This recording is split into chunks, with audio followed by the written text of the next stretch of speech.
अब देखिए, इस समय बड़ी खबर महाराष्ट्र से आ रही है। महाराष्ट्र पुलिस में कोरोना संक्रमित मामले 1000 के पार पहुंच चुके हैं। अब तक राज्य में कुल 1007 पुलिसकर्मी कोरोना संक्रमित हुए हैं।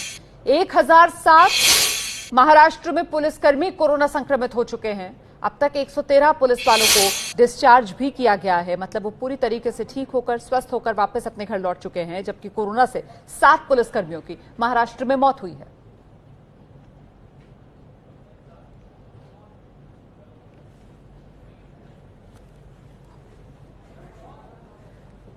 तो इस समय की बड़ी खबर हम आपको बता रहे हैं। महाराष्ट्र में अब तक कोरोना से संक्रमित पुलिसकर्मियों का आंकड़ा 1000 को पार कर चुका है। 1007 कुल पुलिसकर्मी महाराष्ट्र में जो कोरोना पॉजिटिव पाए गए हैं।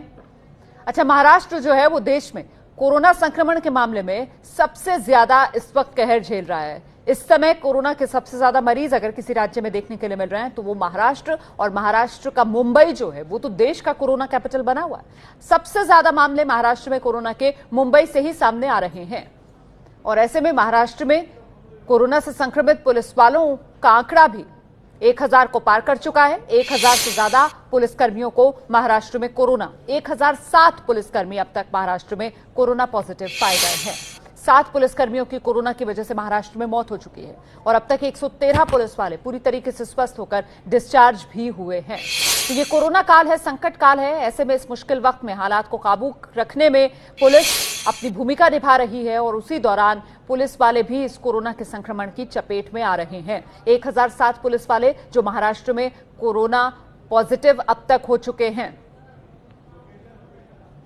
हालांकि पूरी एहतियात बरतते हैं, लेकिन फिर भी कहीं ना कहीं कोरोना का वायरस ऐसा जो अपनी चपेट में ले रहा है।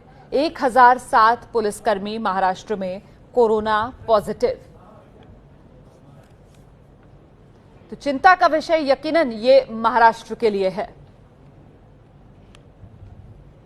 अगली खबर का रुख करेंगे। केंद्रीय गृह सचिव ने राज्यों को लिखी चिट्ठी। प्राइवेट नर्सिंग होम और क्लिनिक खोलने के इस चिट्ठी में निर्देश दिए हैं।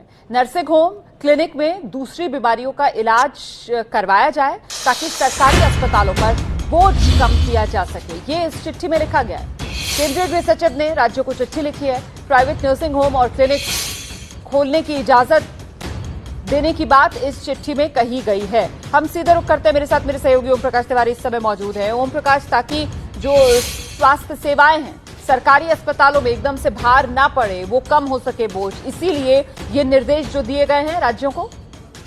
बिल्कुल रोमाना, स्पष्ट तौर पर कहा गया है कि देश भर में जो प्राइवेट क्लिनिक हैं और नर्सिंग होम हैं वो खोलने दिए जाएं, क्योंकि केंद्रीय गृह मंत्रालय को इस आशय की भी सूचनाएं मिली थी कि कुछ जगहों पर इन प्राइवेट क्लिनिकों और नर्सिंग होमों को नहीं खोलने दिया जा रहा है। लिहाजा स्पष्ट तौर पर पत्र में कहा गया है कि जितने भी प्राइवेट क्लिनिक हैं और नर्सिंग होम हैं इन्हें तत्काल प्रभाव से खोलने दिया जाए, और स्थानीय प्रशासन इस मामले में किसी भी तरह की कोई अड़चन पैदा न करे, क्योंकि जो स्थानीय लोग हैं अपना रूटीन चेकअप और रूटीन बीमारियों के लिए इन्हीं क्लिनिकों और नर्सिंग होमों में जाते हैं, और जब ये लोग इन जगहों पर जाएंगे तो जो सरकारी अस्पताल है वहां पर बोझ कम हो सकेगा।